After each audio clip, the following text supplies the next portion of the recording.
August recess. I know it's been a busy one already. You had a town hall just a couple of days ago. Right. Can you kind of describe the tone and tenor of these that we've been seeing so far? We know that in one of them we had somebody holding a sign protesting the conditions for the children along the border who are being held in custody right now, and we know that in some cases these have gotten pretty contentious. Well, town halls are always contentious, whether they're contentious from the right or the left. Look, I put the notice out that I'm doing a town hall. People get the information, they say, hey, you want to go down and see Burgess at the town hall tonight? No, I'm good, I like everything he does. So they stay home. The people who say, I can't believe the way he voted, they show up. So it self-selects for the part of the population that is aggravated or aggrieved by whatever issue that they're bringing to the town hall, but that's okay. That's what it's there for, and that's why I hold them. It's part of my job is to listen to the concerns that they bring forth. You know, interestingly, when you do a telephone town hall and people do those, it's a sort of a different mix of questions because you're just suddenly arriving in everyone's living room with the telephone call. They weren't necessarily expecting or planning or printing off talking points from the internet before they ask their question. And sometimes you get what I would suggest is perhaps even a more accurate reflection of how people are actually feeling. You know, you mentioned that you expect people to show up and talk to you about your votes and about the things that you have done. It seems like we've been hearing a lot about you being asked to answer for what the president has said or done. You know, a lot of people asking, you know, about the comments he made about the 4 Democratic lawmakers who are women of color. Also about the comments about Baltimore. People saying that, you know, in some cases they think that Republicans are being too silent. They want to hear from you on those issues. Well, I haven't been silent, and yes, I have been asked. I have commented on those issues on the 4 congressmen. The president didn't mention anyone by name. People argue that perhaps the president shouldn't tweet. I'll leave that to a separate discussion. But he didn't mention anyone by name. Now, the people who took offense were the people who took offense, and then the story sort of burgeoned on from there. I will tell you this on the issue of Chairman Cummings in the Oversight and Government Reform Committee. I wasn't in the committee hearing that day, but I was watching live on television, and he has Acting Secretary McAleenan there in front of him. Acting Secretary McAleenan's been on the job for 1 month, and he's only about 3 or 4 days into getting the supplemental funding that they had been asking for 2 months.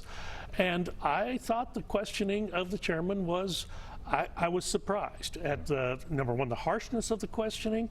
I was surprised at the direction of the questioning. Yeah, because the Representative Cummings, his district actually has a little bit of a reputation itself. So I didn't understand why that degree of animosity with a brand new acting Secretary of Health of Homeland Security. But look, here's the deal. Secretary McAleenan is only doing the job that Congress has asked him to do. He is following the law that Congress enacted, and he's doing so with the limited resources that Congress has made available.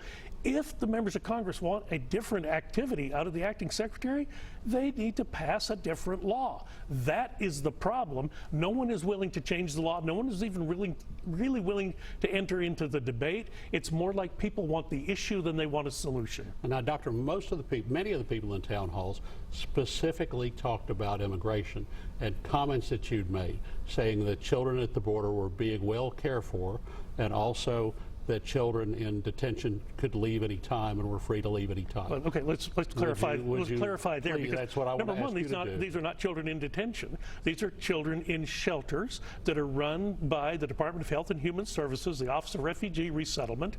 These children in shelters. Yeah, if a child identifies themselves, they look, I made a terrible mistake. I should never have come here in the first place.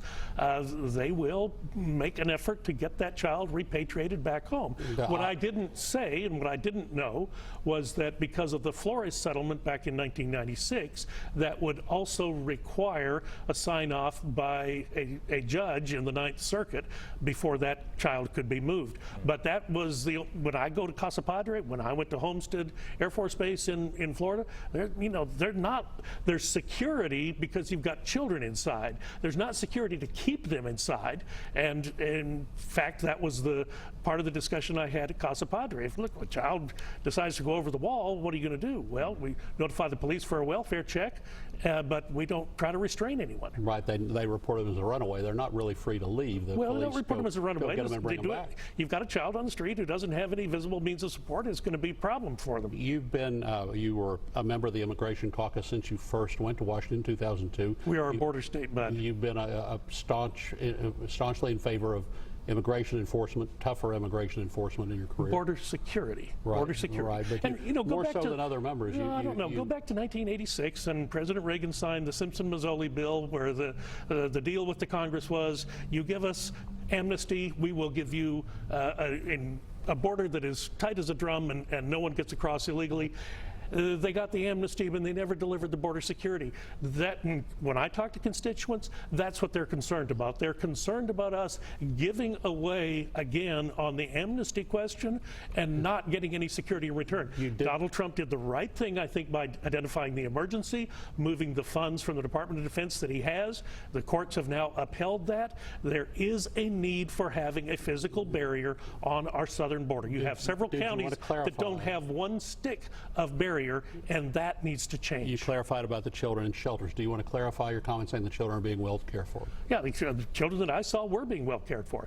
True in the Office of Refugee Resettlement, Department of Health and Human Services, true in Customs and Border Protection. Now, Customs and Border Protection is not really, it's a holding facility, not a detention facility.